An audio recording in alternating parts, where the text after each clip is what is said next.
Hello दोस्तों, आप सभी का स्वागत है समसामयिक घटना चक्र के इस ऑनलाइन प्लेटफॉर्म पर। मैं मोहित यादव आप सभी के बीच हाजिर हूं। आज अपने इस वीडियो में हम लोग बात करेंगे 22 फरवरी 2025 के महत्वपूर्ण करंट अफेयर जो विभिन्न पत्र पत्रिकाओं में रहे, आपके एग्जाम के दृष्टिकोण से इंपॉर्टेंट है।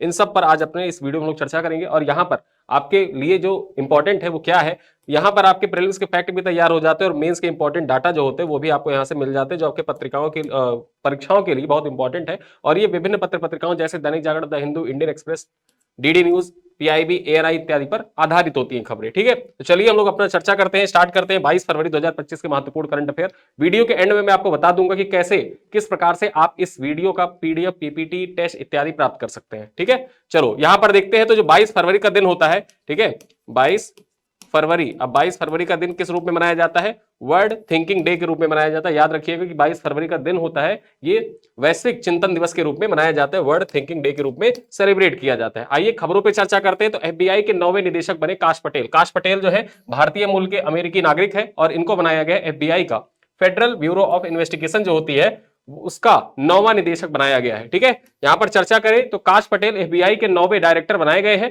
भारतीय मूल के पहले एफबीआई प्रमुख बनकर पटेल ने इतिहास रच दिया है। ठीक है, भारतीय मूल के पहले व्यक्ति हैं जो एफबीआई के डायरेक्टर बने और क्रम के अनुसार देखा जाए तो ये 9वें डायरेक्टर है। कौन से 9वें डायरेक्टर है? काश पटेल।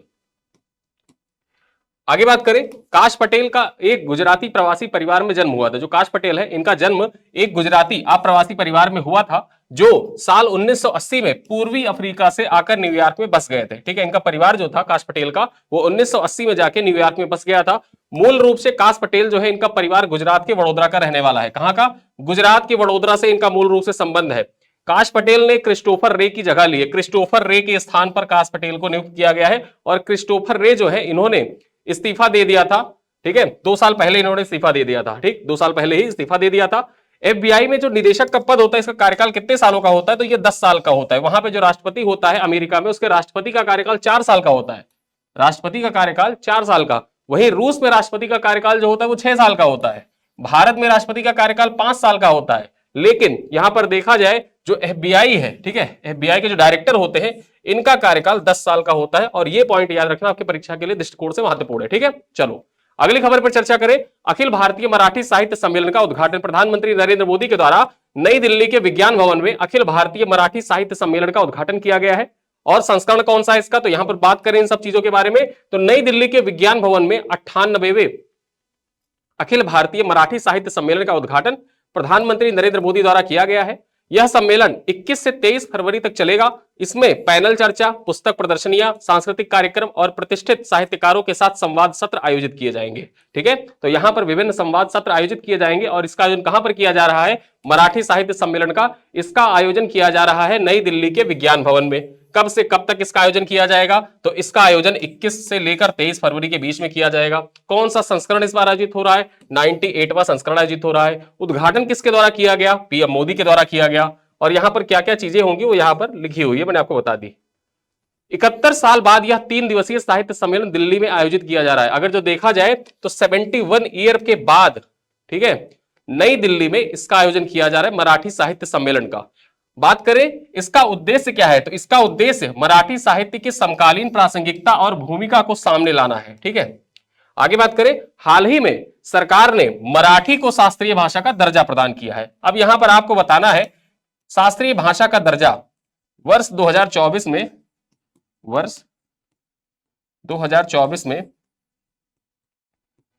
कितनी भाषाओं को दिया गया और वो कौन कौन सी भाषा है। और आपको एक चीज और बतानी है, जो शास्त्रीय भाषा है, शास्त्रीय भाषा से रिलेटेड एक प्रश्न है आपके लिए जिसका उत्तर आपको कमेंट में देना है। प्रश्न क्या है? प्रश्न ये है कि पहली भाषा कौन सी थी जिसे शास्त्रीय भाषा का दर्जा दिया गया था। ठीक है, बेसिकली आपको यह बताना है कि पहली भाषा कौन सी थी जिसको शास्त्रीय भाषा का दर्जा दिया गया था और कितनी भाषाएं हैं जिनको फरवरी मतलब अक्टूबर 2024 में शास्त्रीय भाषा का दर्जा प्रदान किया गया। ठीक है, कितनी है मैं आपको बता देता हूं, 5 है। उन पांचों का नाम आपको कमेंट बॉक्स में लिखना है। ठीक है, तो यहां पर हमने शास्त्रीय भाषा के बारे में चर्चा कर ली और मराठी साहित्य सम्मेलन के बारे में चर्चा कर ली। अगली खबर देखते हैं, जोहान्सबर्ग में G20 विदेश मंत्रियों की बैठक का आयोजन। ठीक है, जो G20 है इस बार सेलिब्रेट किया जाएगा कहां पर, G20 जो आयोजन है, सम्मेलन कहां पर आयोजित किया जाएगा, जो सम्मेलन है उस सम्मेलन का आयोजन किया जाएगा दक्षिण अफ्रीका में। कहां पर, दक्षिण अफ्रीका के जोहान्सबर्ग में, यहीं पर G20 विदेश मंत्रियों की बैठक का आयोजन किया गया। और यहीं पर जो भारत के विदेश मंत्री हैं एस जयशंकर, ठीक है, ये 2 दिवसीय यात्रा पर दक्षिण अफ्रीका गए हुए थे। किस लिए गए थे, G20 विदेश मंत्रियों की बैठक में भाग लेने के लिए 2 दिवसीय यात्रा पर गए हुए थे। यहां पर ये विभिन्न देशों के विदेश मंत्रियों से मिले, जैसे यहां पर आप देख सकते हैं ये है रूस के विदेश मंत्री सर्गेई लावरोव। ठीक है, इनसे मिले, साथ साथ में सिंगापुर के विदेश मंत्री से मिले, और जो वहां के विदेश मंत्री जो मेजबान देश है, मेजबान देश के विदेश मंत्री से भी व्यक्तिगत रूप से वार्ता हुई इनकी। ठीक है, आगे हम बात कर ले, भारतीय विदेश मंत्रालय के मुताबिक इस बैठक में भारत की भागीदारी G20 के साथ सहयोग को मजबूत करेगी और वैश्विक दक्षिण की आवाज को सशक्त बनाएगी। ठीक है, जो वैश्विक दक्षिण ग्लोबल साउथ है उसकी आवाज को सशक्त बनाएगा, इसमें भारत का पार्टिसिपेशन। आगे बात कर ले, दक्षिण अफ्रीका ने 1 दिसंबर 2024 से, कब से, 1 दिसंबर 2024 से नवंबर 2025 तक G20 की अध्यक्षता संभाली है। मतलब देखा जाए वर्तमान में G20 का अध्यक्ष कौन है, तो वर्तमान में G20 का जो अध्यक्ष है वो दक्षिण अफ्रीका है। कौन है, दक्षिण अफ्रीका है। दक्षिण अफ्रीका 1 दिसंबर 2024 से लेकर नवंबर 2025 तक के लिए G20 का अध्यक्ष है। ठीक है, आगे हम बात कर ले, इस वर्ष का जो G20 बनाया जाएगा, मतलब G20 सम्मेलन है, आयोजन किया जा रहा है, G20 सम्मेलन का आयोजन, इसका थीम क्या है, इसका थीम एकजुटता, समानता और स्थिरता है। क्या है, जैसे जब भारत में सेलिब्रेट किया जा रहा था, भारत में G20 सम्मेलन आयोजित किया जा रहा था, तो वहां पर जो सम्मेलन का थीम था वो था वसुधैव कुटुंबकम। ठीक है, वसुधैव कुटुंबकम, एक विश्व एक परिवार। ठीक है, तो यहां पर क्या है जो आयोजित किया जाएगा दक्षिण अफ्रीका में, दक्षिण अफ्रीका में जो आयोजित हो रहा है G20, उसका जो थीम है क्या है, एकजुटता, समानता और स्थिरता। ठीक है, ये पॉइंट आपके परीक्षा के लिए इंपॉर्टेंट है, याद रखिएगा। अगली खबर देखें, special Olympic world winter games 2025। अब यहां ये आपके परीक्षा के दृष्टिकोण से इंपॉर्टेंट हो जाती है। ये special Olympic world winter games है। ठीक है, कब से कब तक इसका आयोजन होगा, तो ये 8 मार्च से लेकर 15 मार्च तक, कब से, 8 मार्च से लेकर 15 मार्च तक इसको आयोजित किया जाएगा। कहां पर आयोजित किया जाएगा, इटली के ट्यूरिन में आयोजित किया जाएगा। कहां पर, इटली के ट्यूरिन में 8 मार्च से लेकर 15 मार्च तक इसका आयोजन होगा। इस प्रतियोगिता शिरकत करने वाले भारतीय दल में 30 एथलीट और 19 लोगों का सपोर्ट स्टाफ शामिल होगा। यानी कि अगर जो टोटल देखा जाए तो भारत की ओर से 49 लोग जो ये स्पेशल ओलंपिक आयोजित किया जा रहा है उसमें जा रहे हैं। इन 49 में 30 तो एथलीट है, ठीक है, और सपोर्ट स्टाफ है 19। आगे बात करें, special Olympic world winter games के 12वें संस्करण में 8 खेलों की स्पर्धाएं हैं। यानी कि ये जो संस्करण है special Olympic world winter games का, इस बार कौन सा संस्करण इसका आयोजित किया जा रहा है, तो ये इसका कौन सा संस्करण है, 12वां संस्करण है। ठीक है, 12वां संस्करण है। और यहां पर देखा जाए कितनी स्पर्धाएं शामिल है, 8 स्पर्धाएं शामिल है। ठीक है, 8 खेलों का यहां पर आयोजन किया जाएगा। आगे देखें, जो ये 8 प्रतिस्पर्धाएं हैं, इन 8 प्रतिस्पर्धाओं में 102 देशों के, कितने, 102 देशों के 1500 से अधिक एथलीट शामिल होंगे। तो ये पॉइंट याद रखिएगा। एक बार फिर से मैं आपको बता देता हूं, ये इंपॉर्टेंट है आपके परीक्षा के लिए। फिर से एक बार आप रिवाइज कर लीजिए मेरे साथ में ही। जो special Olympic world winters games 2025 है, इसका आयोजन 8 से 15 मार्च तक इटली के ट्यूरिन में किया जा रहा है। और यहां पर देखा जाए जो भारतीय दल है उसमें 30 एथलीट शामिल है, 9 अन्य स्टाफ शामिल है। साथ ही साथ में इसका 12वां संस्करण है जो आयोजित किया जा रहा है special Olympic world winter games का। यहां पर 8 खेल स्पर्धाएं शामिल है, इनमें 102 देशों के 1500 से अधिक खिलाड़ी शामिल हो रहे हैं। ठीक है, इतनी पॉइंट याद रखना, ये आपकी परीक्षा के लिए इंपॉर्टेंट है। अगली खबर देखें, इसी से रिलेटेड एक पॉइंट है कि भारतीय खिलाड़ी 6 खेल स्पर्धाओं, alpine skiing, cross country skiing, floorball, short track, speed skating और स्नोबोर्ड तथा स्नो स्विंग की प्रतिस्पर्धा में शामिल होंगे। ये 6 खेल है। देखिए, ये 6 खेल ऐसे हैं जिनमें भारतीय खिलाड़ी शामिल हो रहे हैं। टोटल 8 खेल में से 6 खेल ऐसे हैं जिनमें भारतीय खिलाड़ी सम्मिलित होंगे। अगली खबर क्या है, इंडियन कोस्ट गार्ड के लिए 149 सॉफ्टवेयर डिफाइंडर रेडियो की खरीद भारत इलेक्ट्रॉनिक्स के साथ अनुबंध। ठीक है, जो इंडियन कोस्ट गार्ड है, इंडियन कोस्ट गार्ड के लिए 149 सॉफ्टवेयर डिफाइंड रेडियो की खरीद की जाएगी। और इसके लिए जो करार किया गया, किसके साथ किया गया है, भारत इलेक्ट्रॉनिक्स के साथ अनुबंध किया गया है। ठीक है, बात करें खबर क्या है, रक्षा मंत्रालय ने भारतीय तटरक्षक बल के लिए 149 सॉफ्टवेयर डिफाइंडर रेडियो खरीदने के लिए अनुबंध भारत इलेक्ट्रॉनिक्स लिमिटेड के साथ किया है। कुल 1220.12 करोड़ रुपए की लागत से 149 सॉफ्टवेयर परिभाषित रेडियो बेंगलुरु की कंपनी बीईएल यानी कि भारत इलेक्ट्रॉनिक्स लिमिटेड से खरीदे जाएंगे। ये अत्याधुनिक रेडियो हाई स्पीड डाटा और सुरक्षित वॉइस संचार के माध्यम से सुरक्षित और विश्वसनीय सूचनाओं के आदान प्रदान करेंगे। इससे भारतीय तटरक्षक बल में समुद्री कानून प्रवर्तन, खोज बचाव अभियान, मत्स्य संरक्षण, समुद्री पर्यावरण संरक्षण सहित अपनी मुख्य जिम्मेदारियों को पूरा करने में जो क्षमता है उसको मजबूती प्रदान की जाएगी, मतलब मजबूती मिलेगी। तो यहां पर ये पॉइंट इंपॉर्टेंट है कि 149 सॉफ्टवेयर डिफाइंडर रेडियो की खरीद के लिए इंडियन कोस्ट गार्ड ने किसके साथ अनुबंध हस्ताक्षरित किया है, तो भारत इलेक्ट्रॉनिक्स लिमिटेड के साथ ये अनुबंध है, ये हस्ताक्षरित किया गया है। और इस जो रेडियो है इस खरीद का उद्देश्य क्या है, तो यहां पर ये उद्देश्य लिखा हुआ है इतने में, ठीक है, जिसको मैंने आपको बता दिया।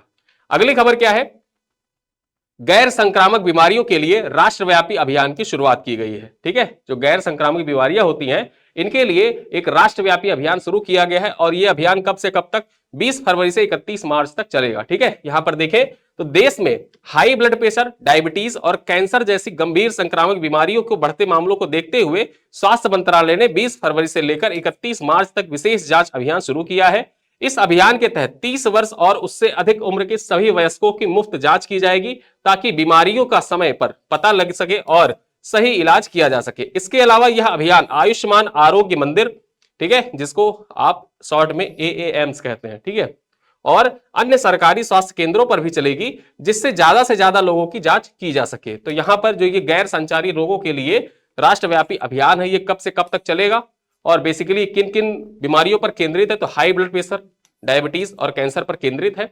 और ये विभिन्न जो आरोग्य मंदिर है वहां पर भी तथा अन्य सरकारी स्वास्थ्य केंद्रों पर भी संचालित किए जाएंगे कि वहां पर 30 वर्ष और उससे अधिक के जो वयस्क हैं वो जाकर अपना मुफ्त में जांच करवा सकते हैं और जिससे होगा क्या, इन बीमारियों का समय पर पता चल सकेगा और इनका सही इलाज किया जा सकेगा। ठीक है, अगली खबर क्या है, यूपी सरकार ने पेश किया 8.08 लाख करोड़ रुपए से अधिक का ऐतिहासिक बजट। देखिए यूपी बजट पर हमारा एक वीडियो आएगा अलग से, ठीक है, उससे इतर यहां पर ये पॉइंट आपके परीक्षा के लिए इंपॉर्टेंट हो जाता है कि बजट का आकार क्या है, जो यूपी का बजट है उसका आकार क्या है। तो यहां पर बात करें, उत्तर प्रदेश सरकार ने वित्तीय वर्ष 2025-26 के लिए 8,08,736 करोड़ 6 लाख रुपए का ऐतिहासिक बजट 20 फरवरी को विधानसभा में पेश किया।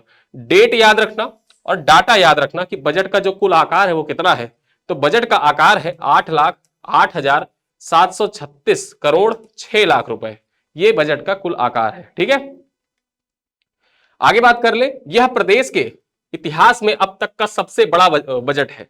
वित्त मंत्री सुरेश खन्ना ने इसे प्रदेश के आर्थिक विकास और सामाजिक कल्याण की दिशा में एक महत्वपूर्ण कदम बताते हुए प्रस्तुत किया है। उन्होंने बताया, यानी कि सुरेश खन्ना ने बताया कि यह बजट वर्ष 2024-25 के बजट से 9.8% कितना 9.8% अधिक है। जो पिछला बजट पेश किया गया था, पिछले बजट से अगर जो तुलना की जाए तो इस बार का बजट 9.8% ज्यादा है। आकार याद रखना, शॉर्ट में भी याद रख सकते हो 8.08 लाख करोड़, लेकिन आप शॉर्ट में मत याद रखना, यूपी पीसीएस का ये फेवरेट क्वेश्चन है। ठीक है, बजट का आकार 2023 यूपी पीसीएस में पूछा, 24 में भी पूछ लिया था। ठीक है, तो 2023 का तो यूपी पीसीएस में आया ही हुआ था, बजट का आकार पूछ लिया था, डाटा पूछ लिया था सीधे सीधे 8,08,736 करोड़ 6 लाख, ये है बजट का कुल आकार। कब पेश किया गया, 20 फरवरी को पेश किया गया। आगे बात कर ले, India becomes second country to launch electronic personnel license for pilot. ठीक है, इंडिया दूसरा देश बन गया है चीन के बाद में जिसने जो कार्मिक लाइसेंस है, इलेक्ट्रॉनिक कार्मिक लाइसेंस पायलटों के लिए उसको लॉन्च किया है। यहां पर बात करें तो केंद्रीय नागरिक उड्डयन मंत्री राम मोहन नायडू किंजरापू, ये है राम मोहन नायडू किंजरापू, ये केंद्रीय नागरिक उड्डयन मंत्री हैं। इन्होंने नई दिल्ली में, कहां पर, नई दिल्ली में पायलटों के लिए इलेक्ट्रॉनिक कार्मिक लाइसेंस लॉन्च किया है। किसके द्वारा लॉन्च किया गया, कहां लॉन्च किया गया है, ये याद रखना। और भारत दूसरा बन गया है, पहला कौन था, पहला था चीन। ठीक है, जो ये इलेक्ट्रॉनिक कार्मिक लाइसेंस है, इलेक्ट्रॉनिक कार्मिक लाइसेंस लॉन्च करने वाला विश्व का पहला देश कौन सा था, चीन था। दूसरा देश कौन सा बन गया है, दूसरा है भारत। ठीक है, दूसरा है भारत। किसने लॉन्च किया है, राम मोहन नायडू किंजरापू ने लॉन्च किया है। कहां पर लॉन्च किया है? नई दिल्ली में लॉन्च किया है। आगे बात करें, इलेक्ट्रॉनिक्स कार्मिक लाइसेंस पायलटों के लिए लाइसेंसिंग और नवीकरण प्रक्रिया को सरल बनाएगा, जिससे उन्हें अधिक सुविधा मिलेगी। भारत पायलटों के लिए ईपीएल शुरू करने वाला विश्व का दूसरा देश बन गया है। ईपीएल पायलटों के लिए लाइसेंसिंग क्रेडेंशियल तक वास्तविक समय पर पहुंच सुनिश्चित करेगा। जो ये लाइसेंस ईपीएल है, ये पायलटों के लिए लाइसेंसिंग क्रेडेंशियल तक वास्तविक समय में पहुंच, रियल टाइम में पहुंच सुनिश्चित कर देगा। ठीक है, तो इस वजह से ये आपके परीक्षा के दृष्टिकोण से इंपॉर्टेंट हो जाता है। याद रखना, India became second country to launch electronic personnel license for pilots. ठीक है, अगली खबर क्या है? मुख्य आर्थिक सलाहकार वी अनंत नागेश्वरन, जो वी अनंत नागेश्वरन है, इनका कार्यकाल बढ़ा दिया गया मार्च 2027 तक। ठीक है, मुख्य आर्थिक सलाहकार है और जो आर्थिक समीक्षा पेश की जाती है बजट के एक दिन पहले, वो मुख्य आर्थिक सलाहकार के द्वारा ही पेश की जाती है। ठीक है, तो यहां पर देखा जाए 20 फरवरी को मुख्य आर्थिक सलाहकार वी अनंत नागेश्वरन के कार्यकाल को 2 साल के लिए बढ़ाकर मार्च 2027 तक कर दिया गया। यानी कि अब इनका कार्यकाल जो है मार्च 2027 तक हो गया है। नागेश्वरन ने 28 जनवरी 2022 को सरकार द्वारा जो मुख्य आर्थिक सलाहकार का पदभार ग्रहण किया था, यानी कि यहां पर यह ढक गया है, किया था। ठीक है, आगे बात करें, प्रधानमंत्री नरेंद्र मोदी की अध्यक्षता वाली मंत्रिमंडल ने नियुक्ति समिति ने ए अनंत नागेश्वरन के कार्यकाल को 31 मार्च 2027 तक बढ़ाने की मंजूरी प्रदान कर दी है। तो इनका कार्यकाल 31 मार्च 2027 तक बढ़ा दिया गया है, खत्म हो रहा था इनका कार्यकाल। ठीक है, चलो अगली खबर देख लेते हैं। नीति आयोग के सीईओ, जो नीति आयोग के सीईओ है वीवीआर सुब्रमण्यम, वीवीआर सुब्रमण्यम का भी कार्यकाल बढ़ा दिया गया साथ ही साथ में। तो यहां पर देखा जाए, प्रधानमंत्री की अध्यक्षता वाली जो नियुक्ति समिति थी उसके द्वारा जो वीवीआर सुब्रमण्यम है, नीति आयोग के जो सीईओ है, ठीक है, इनके कार्यकाल को 1 साल के लिए बढ़ा दिया गया है। चर्चा करें तो कार्मिक मंत्रालय के एक आदेश के अनुसार केंद्र के नीति आयोग के मुख्य कार्यकारी अधिकारी, जो नीति आयोग के मुख्य कार्यकारी अधिकारी हैं वीवीआर सुब्रमण्यम, इनके कार्यकाल को 1 साल के लिए बढ़ा दिया गया है। छत्तीसगढ़ कैडर के 1987 बैच के सेवानिवृत्त भारतीय प्रशासनिक सेवा अधिकारी सुब्रमण्यम को फरवरी 2023 में 2 साल की अवधि के लिए इस पद पर नियुक्त किया गया था। ठीक है, फरवरी 2023 में 2 साल के लिए जो नीति आयोग है उसका सीईओ बनाया गया था। इनका कार्यकाल खत्म हो रहा था, लेकिन अब इनका कार्यकाल बढ़ा दिया गया है। और ये कार्यकाल कब तक के लिए बढ़ा दिया गया है? तो यहां पर देखा जाए 24 फरवरी 2025 से 1 वर्ष की अवधि के लिए बढ़ा दिया गया है। ठीक है, कब से? 24 फरवरी 2025 को इनका कार्यकाल खत्म हो रहा था, लेकिन उसी दिन से अगले 1 साल तक के लिए इनकी अवधि बढ़ा दी गई है। यानी कि 2026 में फरवरी 2024 मतलब 24 फरवरी 2026 को ये रिटायर हो जाएंगे वीवीआर सुब्रमण्यम।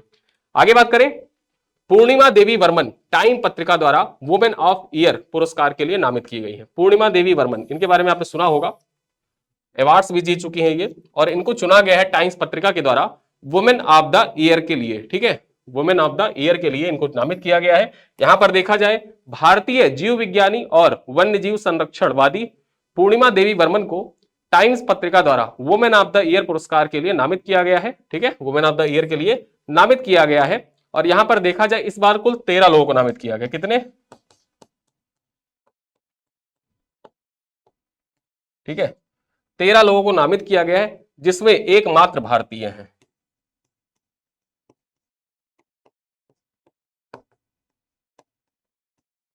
ठीक,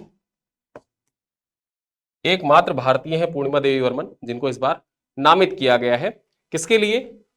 time person of the year जो होता है टाइम्स पत्रिका के द्वारा ये जारी की जाती है, और इसी के लिए इनको पूर्णिमा देवी वर्मन को यहां पर नामित किया गया है। ठीक है, अब यहां पर देख लेते हैं, इनसे संबंधित कुछ पॉइंट्स और देख लेते हैं।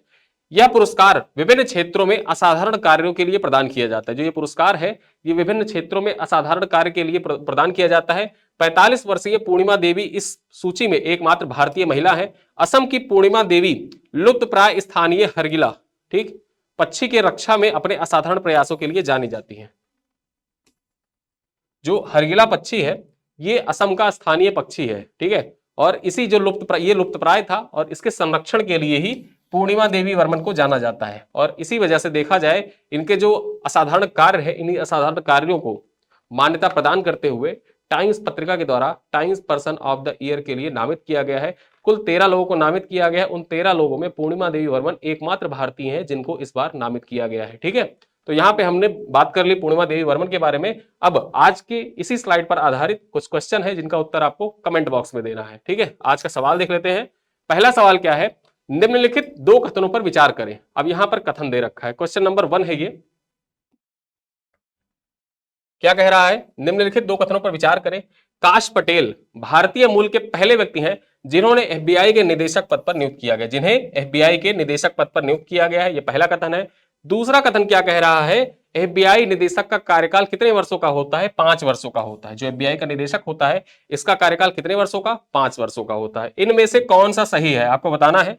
केवल कथन 1 सही है, केवल कथन 2 सही है, दोनों कथन सही है, या दोनों कथन गलत है। ठीक है, प्रश्न संख्या 2 ये क्या कह रहा है, निम्नलिखित 3 कथनों पर विचार करना है। यहां 3 कथन दे रखे हैं और इन पर विचार करना है आपको। पहला कथन क्या है, 98वां अखिल भारतीय मराठी साहित्य सम्मेलन नई दिल्ली के विज्ञान भवन में आयोजित किया गया। दूसरा कथन कह रहा है यह सम्मेलन 71 वर्षों बाद दिल्ली में आयोजित किया जा रहा है। तीसरा कथन कह रहा है मराठी को हाल ही में आधिकारिक राजभाषा का दर्जा प्रदान किया गया है। ठीक है, अब यहां आपको बताना है कौन सा कथन सही है। केवल 1 और 2 सही है, 2 और 3 सही है, 1 और 3 सही है, या सभी कथन सही है। ठीक है, चलो क्वेश्चन नंबर 3 क्या कह रहा है, special Olympic world winter games 2025 का आयोजन किस देश में किया जाएगा। और यह क्वेश्चन आपकी परीक्षा के लिए जैसे मैंने यहां पर लिखा है ऐसे ही आपके परीक्षा के लिए इंपॉर्टेंट है। डायरेक्टली आपसे पूछ सकता है कि special Olympics world winter games 2025 का आयोजन किस देश में किया जाएगा या किस देश में किया गया। Canada, Italy, America, Switzerland, 4 option है, यहां पर आपको टिक करना है। इन चारों में एक ऑप्शन सही है। क्वेश्चन नंबर 4 क्या कह रहा है, निम्नलिखित 2 कथनों पर विचार करें। पूर्णिमा देवी वर्मन को टाइम पत्रिका द्वारा वुमेन ऑफ द ईयर पुरस्कार के लिए नामित किया गया है। दूसरा कथन कह रहा है वह असम में लुप्त प्राय बंगाल टाइगर की रक्षा के लिए अपने असाधारण प्रयासों के लिए जानी जाती है। कौन सा कथन सही है, केवल कथन 1 सही है, केवल कथन 2 सही है, दोनों कथन सही है, या दोनों कथन गलत है। ठीक है, तो यहां पर ये 4 कथन दे रखे हैं, चारों में से कौन सा उत्तर सही है कमेंट में आपको बताना है।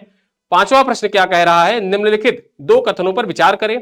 वी अनंत नागेश्वरन ने मुख्य आर्थिक सलाहकार, ठीक है, चीफ इकोनॉमिक एडवाइजर के पद पर 28 जनवरी 2022 को अपना पदभार ग्रहण किया था। नागेश्वरन का कार्यकाल 31 मार्च 2026 तक बढ़ाया गया है। यहां पर 2 कथन दे रखे हैं कि अनंत नागेश्वरन जो है ये मुख्य आर्थिक सलाहकार कब बने थे, 28 जनवरी 2022 को बने थे, और इनका कार्यकाल जो बढ़ाया गया, विस्तार दिया गया कब तक, 31 मार्च 2026 तक इनके कार्यकाल को विस्तार दे दिया गया है। इनमें से कौन सा कथन सही है, केवल कथन 1 सही है, केवल कथन 2 सही है, दोनों कथन सही है, या दोनों कथन गलत है। ठीक है, तो यहां पर आपसे प्रश्न पूछे गए हैं 5 और इन 5 प्रश्नों का उत्तर आपको कमेंट बॉक्स में देना अनिवार्य है। आप लोगों का जो कमेंट आता है, ठीक है, क्वेश्चन आते हैं, इन कुछ लोग ऐसे होते हैं जिनका क्वेश्चन गलत होता है। जो लोग जल्दबाजी में आंसर देते तो कृपया क्वेश्चन को ध्यान से पढ़ा करिए, जल्दबाजी में आंसर मत दिया करिए। और जैसे आप लोग कहते हैं कि सर अगले दिन आप आंसर बता दिया करिए, तो देखिए आपकी जो पीडीएफ अपलोड होगी ऐप पर, उस पीडीएफ में जैसे क्लास पीडीएफ जो अपलोड होती है, उस पीडीएफ में जो सही आंसर होगा वो मैं मार्क कर दूंगा, आप जाके वहां से देख सकते हैं वो चीजें, ताकि इससे क्या होगा कि आप ऐप पर जाएंगे और इसी बहाने जो टेस्ट होता है ऐप पर, वो टेस्ट भी आप डेली लगाएंगे। ठीक है, यहां पर इस वीडियो के पीडीएफ, पीपीटी इत्यादि प्राप्त करने के बारे में जानकारी मैं आपको डेली देता हूं, और इसके बाद आइए फिर आपको एक बार फिर से बता देता हूं इसके बारे में, वीडियो के बारे में जानकारी, कैसे आप उस वीडियो, पीडीएफ, पीपीटी को प्राप्त कर सकते हैं। अब यहां पर अगर आप इस वीडियो का पीडीएफ, पीपीटी, टेस्ट इत्यादि प्राप्त करना चाहते हैं तो उसके बारे में आपको जानकारी देता हूं कि daily current affair video package फरवरी 2025 के नाम पे हमारे ऐप पर और हमारे वेबसाइट पर, ठीक है, दे रखा है। वहां पर लिंक लगा हुआ है और उसमें आपको क्या क्या इस पैकेज में मिल जाता है। यहां पर देखा जाए तो डेली शाम 7:30 बजे आपको वीडियो मिल जाता है। ऐप पर डेली रिवीजन के लिए क्लास पीडीएफ उपलब्ध हो जाती है, और वो एज इट इज जैसे यहाँ पर पिक्टोरियल फॉर्मेट में चीजें लगी हुई हैं, वो ऐप पर वैसे ही क्लास पीडीएफ लगी होती है, ताकि आप एक बार देखकर सारी चीजों को रिकॉल कर सके। ऐप पर डे टेस्ट होता है, यहाँ पर 10 MCQ टेस्ट पूछे जाते हैं। वहां पर महीने के अंत में बेस्ट 200 MCQ का टेस्ट होगा, जो ऑल इंडिया रैंकिंग के साथ ये टेस्ट होगी। ठीक है, उसके बाद बात करें प्रिंट फ्रेंडली पीडीएफ के लिए अलग से एक व्हाट्सएप कम्युनिटी की सुविधा भी उपलब्ध कराई गई है, कि जो भी लोग ऐसे हैं जो चाहते हैं कि ये कंटेंट प्रिंट आउट निकलवा लें, महीने के एंड में रिवीजन कर लें या उसको प्रिंट आउट निकाल के रख लें, एग्जाम टाइम में एक बार देख लेंगे तो सारी चीजें रिकॉल हो जाएंगे, पूरे मतलब डे बाय डे की सारे करंट अफेयर रिकॉर्ड हो जाएंगे। और इन सब चीजों के लिए प्रिंट फ्रेंडली पीडीएफ के लिए व्हाट्सएप कम्युनिटी भी बनाई गई है। साथ ही साथ यहाँ पर व्हाट्सएप कम्युनिटी का एक डिस्कशन ग्रुप भी है, उसमें भी आप ज्वाइन कर सकते हैं। कोई प्रश्न होंगे आपके तो आप प्रश्न पर्सनली वहां पे आप पूछ सकते हैं। और ये सब चीजें ज्वाइन करने के लिए आप कैसे ज्वाइन करेंगे वो भी मैं आपको दिखा देता हूं। सबसे पहले आप या तो ऐप खोलिएगा या आप जाइएगा गूगल पर। ठीक है, अब गूगल पर आपको सर्च क्या करना है, SSGCP समसामयिक घटना चक्र पब्लिकेशन आपको सर्च करना है। और जैसे आप सर्च करेंगे होम पेज खुल जाएगा, क्लिक करिएगा समसामयिक घटना चक्र पब्लिकेशन पर। यहां पर क्लिक करने के बाद आपको जाना है कहां पर, वीडियोस के सेक्शन में, और वीडियोस के सेक्शन में सबसे पहले आप देखेंगे न्यू रिलीज में करंट अफेयर वीडियो फरवरी 2025 का लगा हुआ है। यहाँ पर वीडियो फिर पीडीएफ लगे हुए हैं, वीडियोस आपका यहाँ पर भी प्ले हो जाएगा, ठीक है, एज इट इज जैसे यूट्यूब पर चलता है ऐप पर भी चल जाएगा। और इसके साथ में यहाँ पर आप देखें तो वीडियोस, फिर उसके बाद पीडीएफ 14 तारीख से लगना स्टार्ट हो गया है पीडीएफ, फिर उसके साथ साथ टेस्ट भी लगे हुए हैं, लगातार टेस्ट यहाँ पर लगे हुए हैं 20 तारीख तक। आज 21 तारीख का जब वीडियो अपलोड होगा उसके जस्ट बाद तुरंत पीडीएफ और टेस्ट लगा दिए जाएंगे। और ऐप पर जो पीडीएफ लगी होती है उस पीडीएफ में देखिए, यूट्यूब पे जो मैं प्रश्न पूछता हूं उन प्रश्नों का कुछ लोग ऐसे होते हैं कि उत्तर गलत देते हैं। अब उत्तर गलत देते हैं, अगले दिन मैं उसको उत्तर यहाँ पे नहीं बताता हूं, उन उत्तर को, जो प्रश्न होते हैं उन प्रश्नों का उत्तर जो यहाँ पर पीडीएफ लगाई जाती है, ठीक है, यहाँ पर जो पीडीएफ लगाई जाती है उस पीडीएफ में मार्क करके सारे उत्तर लगा दिए जाते हैं, ताकि आप समझ सके कि कौन सा प्रश्न सही है और कौन सा प्रश्न हमसे गलत हो रहा है। तो अगर आप डेली प्रैक्टिस कर रहे हैं, साथ ही साथ आपके प्रश्न गलत हो रहे हैं यहाँ पर, तो जो प्रश्न गलत हो रहे हैं उनके उत्तर आपको चेक करना है कि कौन सा उत्तर सही है इनमें से, तो आप वहां पे जाके चेक कर सकते हैं। ये सारी सुविधाएं आपको ऐप पर मिल जाएंगी, और ये सारी सुविधाएं आप इसका लाभ उठा सकते हैं। वीडियोस का लाभ उठाइए, अपने दोस्तों के साथ साझा करिए, कमेंट जरूर करिए, अपने जो सवाल हो, पूछना हो कुछ भी तो पूछ सकते हैं। वीडियो को लाइक करिएगा। मिलते हैं अगले वीडियो में, तब तक के लिए धन्यवाद।